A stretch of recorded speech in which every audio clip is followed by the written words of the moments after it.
Hello and welcome to Business 360. I'm Shireen Bhan. The headlines that we're tracking for you this evening. The stock markets rebound after a bout of profit booking. The sensex and the nifty gain 1%, recouping all of yesterday's losses. No stopping the mid-cap party. The index hits a record high.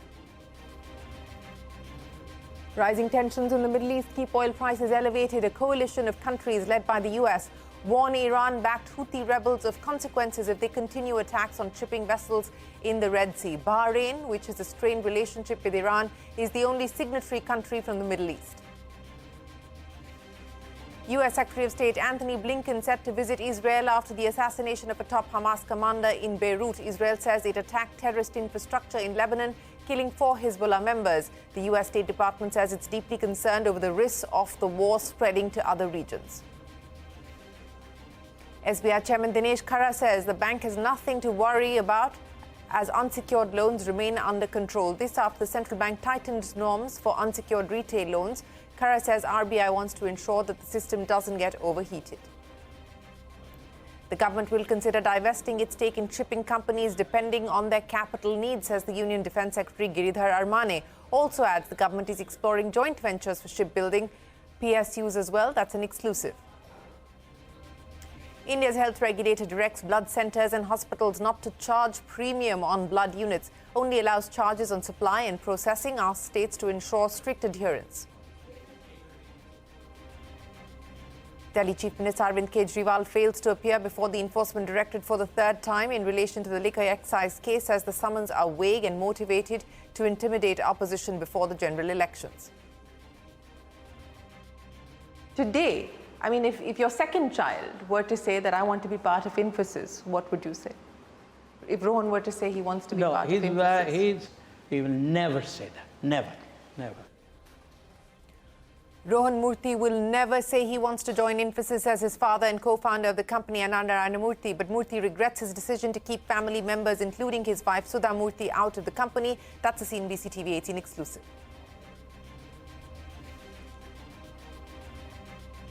All of that and more coming up for you. But first up, the day's trading action. The Lal Street regained its losses of the previous session. The rally today led by banks, the sensex and the nifty ending over 0.5% in the green. So 141 points higher. That's the story on the nifty. The sensex adding almost 500 points. 71,847 is where the sensex closed. The nifty bank up 500 points, 1% of a gain coming in there. And look at the mid-cap index. The party continues there.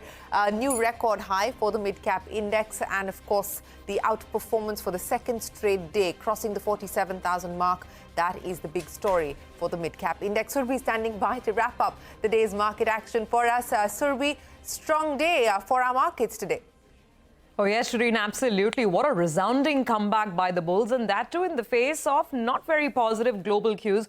We woke up with a wobbly Wall Street, a lot of questions on yields and the dollar, but the comeback was here, and it was very broad-based. It was the large-cap indices, banks, it was mid-caps, and so much more. I want to start off with the financials because that's where we got great news in the form of the Q3 updates for a lot of the lenders, particularly Bajaj Finance, and that stock became the biggest mover on the Nifty with a gain of over 4.5%. But not just Bajaj Finance. The banking index itself surged and provided a lot of comfort and support to this market. A 1% move on the bank Nifty made it one of the best performing sectoral indices.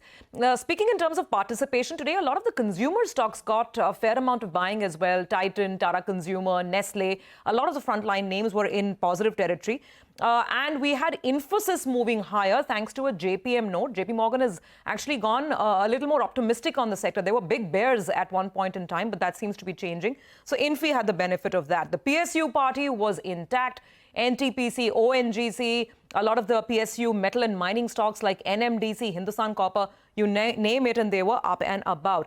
Mid-caps is where the action is. A surge of over 1.5% on the mid-cap index, with the sector of real estate really taking all the limelight and stealing the thunder. Today, these stocks are flying anywhere between 10, 15, 20%.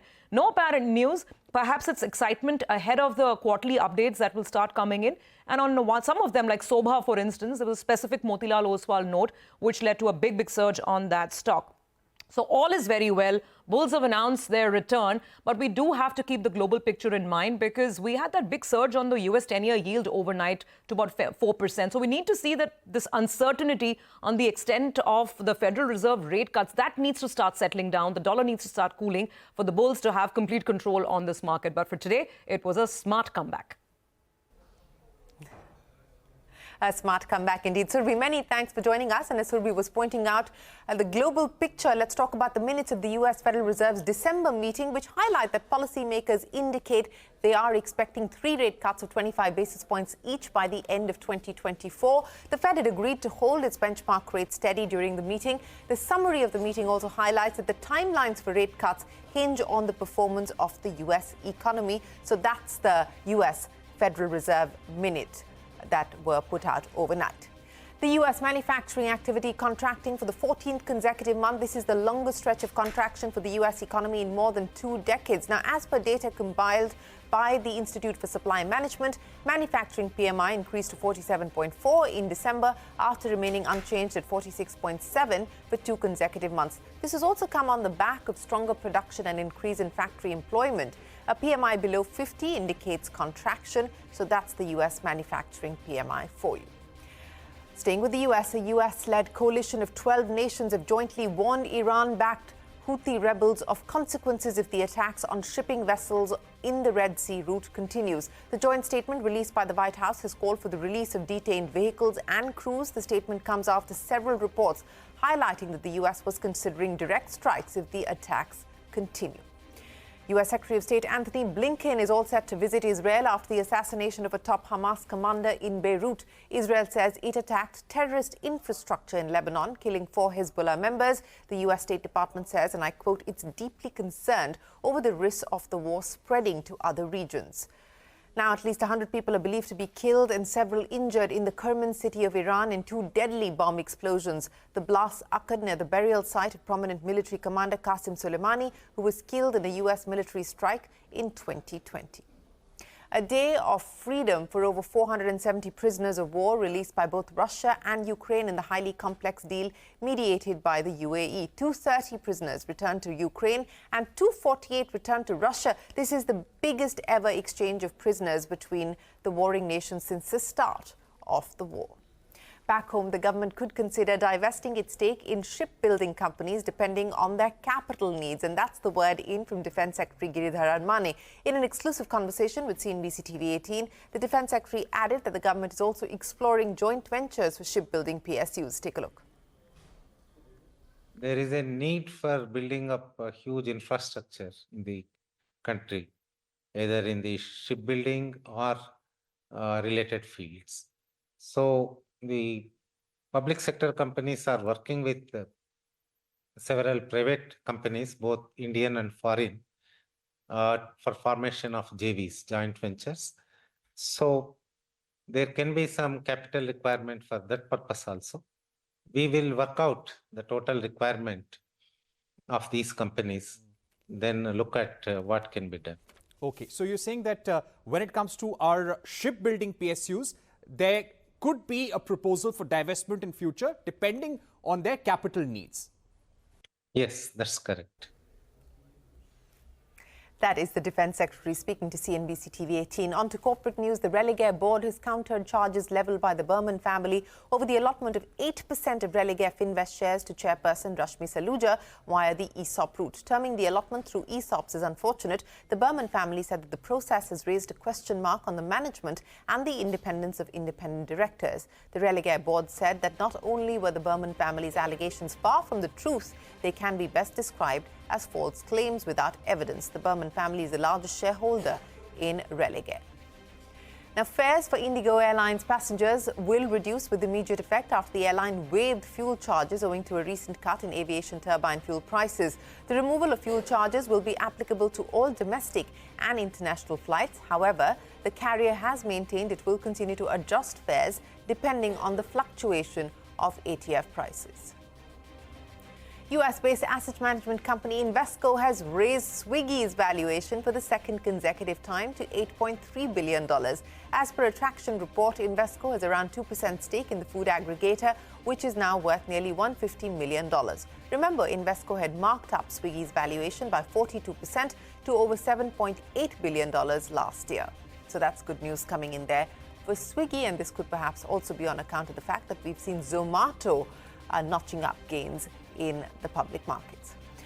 Government-backed ONDC has crossed 5 million transactions for the first time in December. According to a report by Money Control, out of the 5.5 million transactions recorded, about 2 million were in the retail category, while the rest, 3.2 million, were in the mobility category. In the retail segment, most transactions were seen in the food delivery and fashion category, accounting for a third of the total 2 million transactions.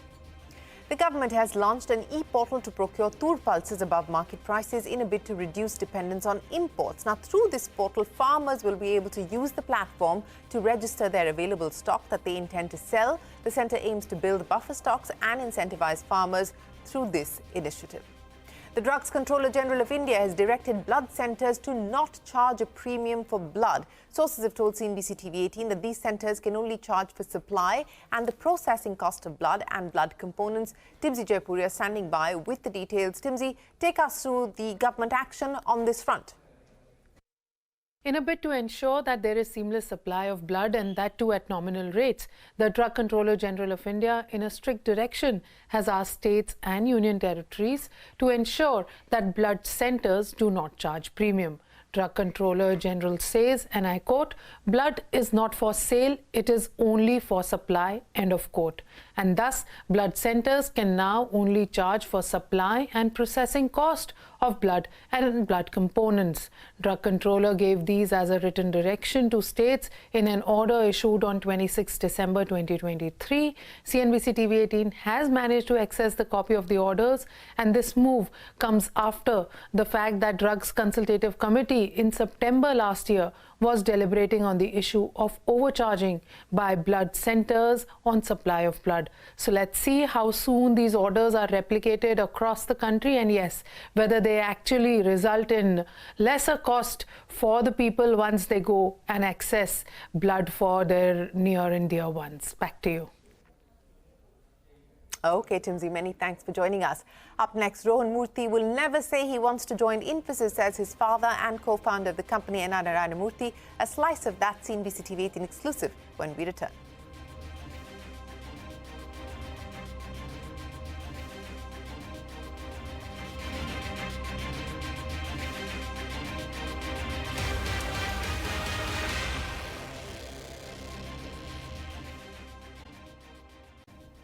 At the very heart of the success of Infosys runs a love story between Sudha and Narayana Murthy. Not only did she unknowingly become one of India's most successful angel investors, providing Infosys with 10,000 rupees as the seed capital to start, she was also, in the words of their daughter Akshata, the virtual COO to the CEO. So when she asked to formally join Infosys, Narayana Murthy turned her down, saying family members should not join the company. Today, Murthy says he regrets the decision and has changed his position. But when I asked if Rohan Murthy would play a role at Infosys, his answer was an emphatic no. Take a look. The story of Infosys, one of India's most successful post-liberalization stories, has been well told. But what is less well known is how Infosys, the business, finds roots in the love story of Sudha Murthy and Narayana Murthy. A self-confessed leftist, a 28-year-old Narayana Murthy fell in love with Sudha Kulkarni, an engineer who had stormed her way into what was formerly Telco, now Tata Motors, becoming the first woman to work on the company's shop floor. A few years later, she would unknowingly become one of India's best angel investors, putting down 10,000 rupees, virtually all her savings, to fund Murthy's dream. You had a partner who was equally ambitious, who had her own aspirations. In fact, I want to understand from you the day when you told Mr. Murthy that you should be part of Infosys as well, because you were part of the story from the very start. You provided the seed capital. You, in fact, provided the very differentiating idea that Infosys should focus on the export market as opposed to the domestic market. And when you finally thought that this was an opportunity for you to be part of the company, he said no.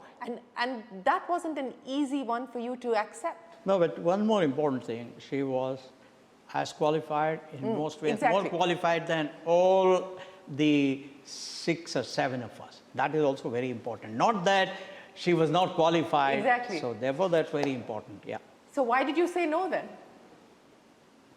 No, again, you know, I had this feeling that good corporate governance means not bringing family into it, because those days it was only family rule. All kinds of children used to come and run the company. There used to be a violation of all laws.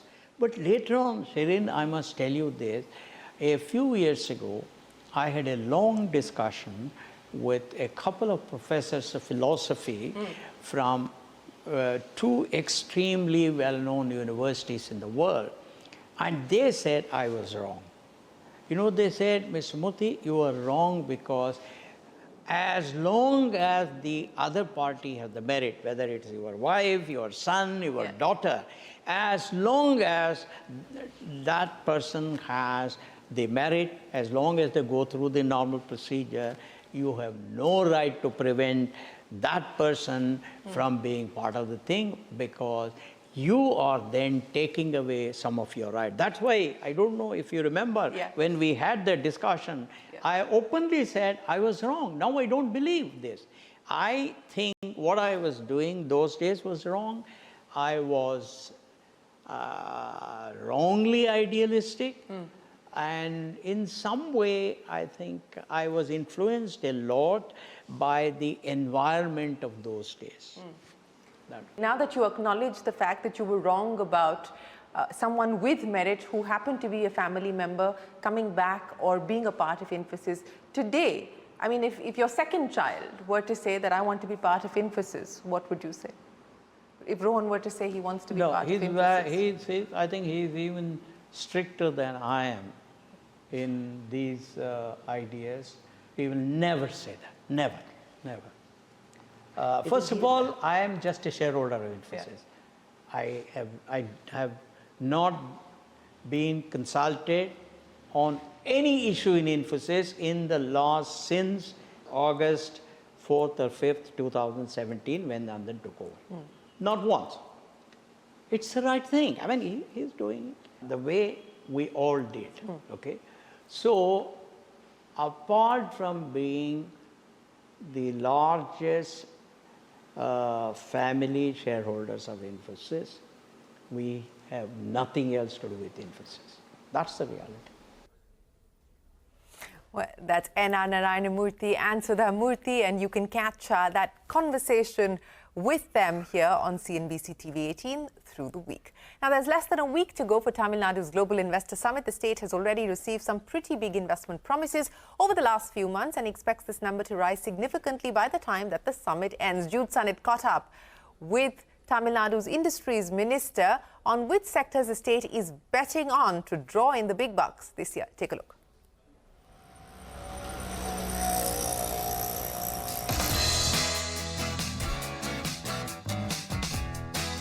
Tamil Nadu Chief Minister M.K. Stalin's government is busy preparing for Tamil Nadu's big-ticket investor summit, the Global Investors Meet. While the state's Industries Department is tight-lipped about the investment tally so far, Industries Minister T.R.B. Raja says he has big expectations that this year's edition will surpass all others. Just for context, Tamil Nadu attracted investment promises worth 2.42 lakh crore rupees at its first investor summit in 2015. This number slipped to 2 lakh crore rupees at the 2019 edition, but since the DMK government was elected in 2021, the state has already secured 2.6 lakh crore rupees in investment proposals. The state is betting on energy and electronics to keep this momentum going. After all, Tamil Nadu closed FY23 as India's largest exporter of electronics with a total export value of $5.37 billion. In December 2023, the state hit $4.78 billion in electronics exports, and Raja expects $8 billion will be hit by the end of this fiscal. But these expectations are tempered with realism. You know, there are limitations about workforce, the number of the land and power and all that. So there's going to be a limitation somewhere in the future, but not in the near future. I see this going on for at least the next decade or two. The same, sustaining this growth rate. Yeah, we'll sustain this for at least a decade. I think I would love to believe. Yeah. That's where the government's vision of turning the state into what it calls a knowledge hub comes in. The last 2 years, if you look at the last two figures over the last 2 years, Tamil Nadu has produced the highest, has registered for the highest number of patents. So we're heading there, and we're going to create more labs. We're going to create more research facilities right here in Chennai and in other big, large cities. Big investments mean employment, and that means focusing on working conditions. Tamil Nadu says it has put the recent bad press on poor working conditions at Foxconn's plant behind it. New investors will not have these problems. We're building dormitories now, and you know, Foxconn is a big name, so there's a lot of media interest around it. But I don't think there is any big issue right there, right now at least. And we've started building huge dormitories right there for Foxconn too. And all these dormitories are going to be built around any other industry that is going to come up in Tamil Nadu also very soon. So we're trying to get all these clusters and make dormitories, especially for women who work in these amazing institutions. For now, the focus is on the Global Investors Meet 2024, and Tamil Nadu is confident it will do better than rival Gujarat, whose own investor summit is scheduled for just a few days after Tamil Nadu's. In Chennai, Jude Sanath. Well, vibrant Gujarat and the Tamil Nadu Investment Summit, both trying to draw in investors. With that, it is time for us to wrap up this edition of Business 360. News will continue here on CNBC-TV18. Stay tuned. There's a lot more coming up.